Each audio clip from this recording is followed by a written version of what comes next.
estamos na Semana Nacional de Prevenção das Alergias e esse ano o alvo da campanha da Associação Brasileira de Alergia, eu não sei falar as palavras, me ajuda.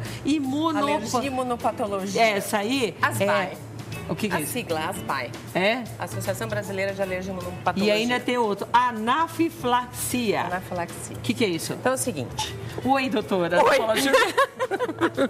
Como vai? Oi, bem, querida. Beijo. Ai, alergia de alimento, estão me assoprando aqui no ouvido? Também. Então vocês vão dar uma aula agora, vamos focar. vai. Na realidade é o seguinte. Vamos focar essa semana nessa. é assim. Vamos focar. Essa semana é uma semana mundial, é uma semana determinada pela Organização Mundial de Alergia. E ela tem 95 sedes em múltiplos países de todo o mundo. E de 7 a 13 de abril é a Semana da Alergia. Cada ano, essa semana mundial, ela se refere a um determinado tema. Este ano, o tema escolhido é anafilaxia. E como prevenir, como reconhecer e como tratar adequadamente. Porque anafilaxia é a causa mais grave, a forma de alergia mais grave. É uma forma de alergia potencialmente fatal. Ela pode realmente levar ao óbito se ela não for reconhecida e tratada adequadamente e rapidamente. Tem que correr. Então é alergia do quê? A alergia à anafilaxia, ela geralmente ela é ocorrida por alguns alérgenos, algumas substâncias alergênicas. Sobretudo, alimentos na faixa etária pediátrica, mais o leite de vaca e o ovo. Na faixa etária do adulto, sobretudo o camarão, peixes, crustáceos e também as oleaginosas, sobretudo o amendoim. Também geram anafilaxia as picadas de himenópteros. O que são himenópteros? É abelha, vespa, formiga de fogo, que é a formiga lava-pés. Medicamentos, sobretudo anti-inflamatórios e antibióticos. Sim. E analgésicos, então é a dipirona, é o ácido acetilsalicílico, é o diclofenaco. Dos antibióticos, sobretudo as penicilinas. E também alergia ao látex. Alergia ao látex menos, porém nos grupos de risco, que são as pessoas que trabalham com saúde, têm muito contato com látex, ou pacientes que são manipulados cirurgicamente com frequência, sim. Entre essa população é de 70% a incidência, mas na população geral é 1%. E você alimento trouxe é muito hoje... importante. Eu trouxe uma coisa, eu acho que antes de mostrar... alergia e intolerância é a mesma coisa? Intolerância ao glúten, à lactose e alergia. São opostos. Obrigada. Na realidade... Obrigada, produção. Agora, gente, produção, um programa inteiro para a gente conversar sobre esse assunto. Na realidade, alergia, nós estamos falando da proteína do alimento.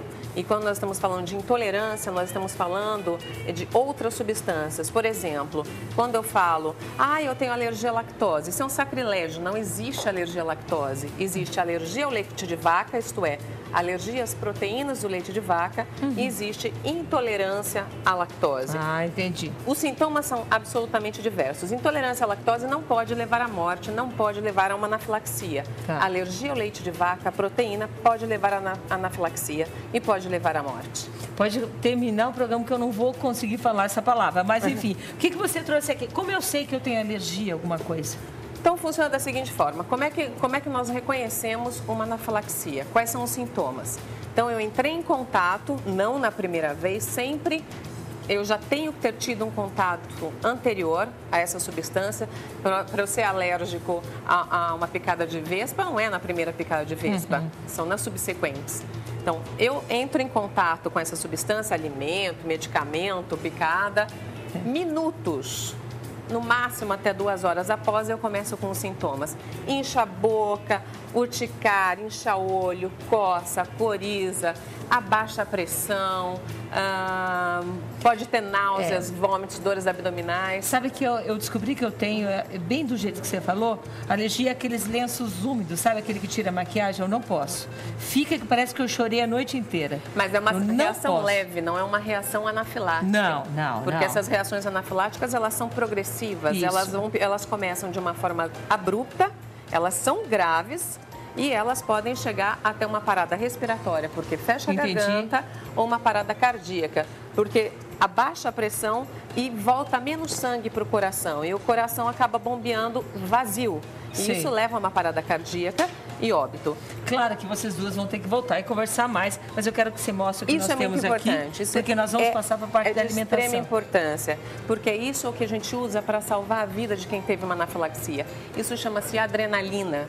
A adrenalina é um medicamento que se usa em situações de emergência. Sim. Não. Então, eu vou te mostrar como é que faz. É só ficar paradinho, porque ele vai pegar aqui. Se usa em situações de emergência. A anafilaxia é um medicamento que salva a vida do anafilático.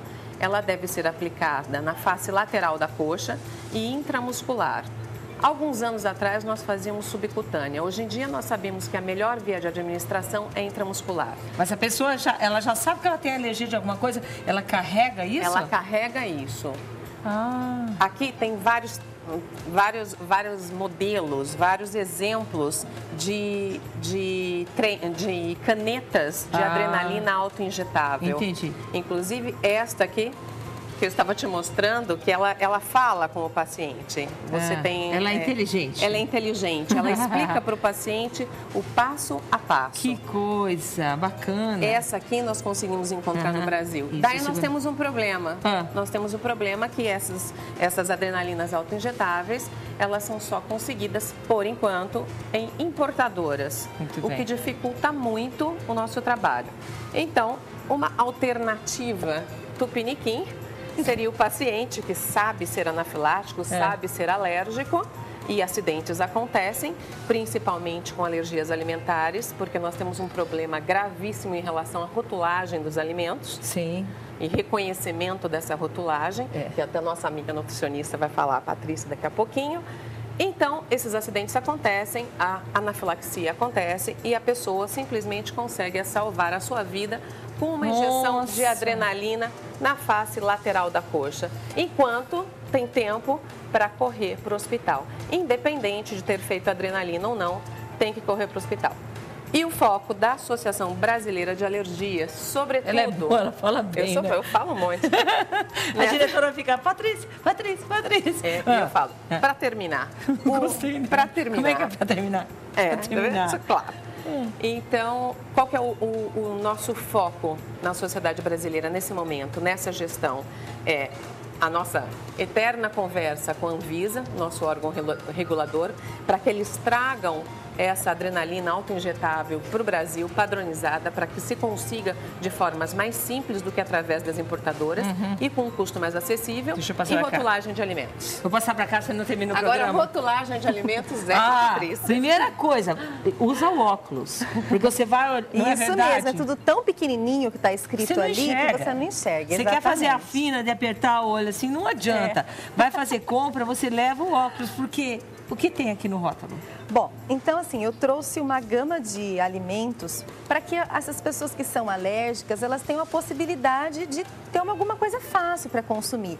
Porque às vezes a pessoa tem um diagnóstico de alergia à proteína do leite e entra em desespero. E agora, o que é que eu vou dar para o meu filho comer? Porque muitos alimentos vão ter a proteína do leite. Então, eu tenho que sempre ler rótulo e observar que muitos pães, por exemplo, dos que nós compramos, tem proteína do leite nos pães. E o pão, se você for pensar, ele não é uma fonte de leite, mas ele pode ter resíduo de proteína de leite. Então, eu trouxe assim, esse pão, por exemplo, ele é um pão integral que não tem nenhum tipo de resíduo de leite. Isso é tão mais caro, hein? Por que isso fica caro? Porque ele tem que ser feito num local especial, ele não pode ter contaminação cruzada. Então, eu não posso fazer numa cozinha que eu estou preparando, por exemplo, um creme branco, um pão que vá leite e em seguida eu vou preparar um outro alimento que não vá leite, porque ele vai ficar resíduo. Esse resíduo é muito sério. Mas nós estamos evoluindo, porque quando você falava sem glúten, sem lactose, você não encontrava nada. Exatamente. Hoje você já tem. Tiraram foto das minhas bonitinhas aqui.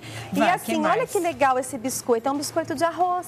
Então, para criança que para evitar de consumir, por exemplo, docinho? Ele é bom, ele é bem gostoso, ele é bem crocante. Então, a criança, vou levar o quê de lanche na escola? Então, para aquela mãe que trabalha, que não tem tempo lá de desenvolver muita coisa na cozinha, porque a doutora, melhor do que eu, sabe que assim, os pacientes que têm alergia, a família acaba se unindo toda em torno da comida, assim. Então, as pessoas acabam virando culinaristas, porque elas aprendem muitos truques. E um truque, por exemplo, que eu trouxe bem fácil para quem tem alergia ao ovo, é você usar a linhaça. Olha que interessante. Então você coloca, primeiro você tritura a linhaça e guarda no freezer essa linhaça triturada. Você gosta da linhaça, né? Ela é ótima para o organismo. Chia, né, que eu gosto bastante chia também, e a linhaça. O que você faz com a linhaça? Então você vai pegar, para cada ovo da receita, você vai usar 1 colher de sopa de linhaça e você vai acrescentar 3 colheres de sopa de água.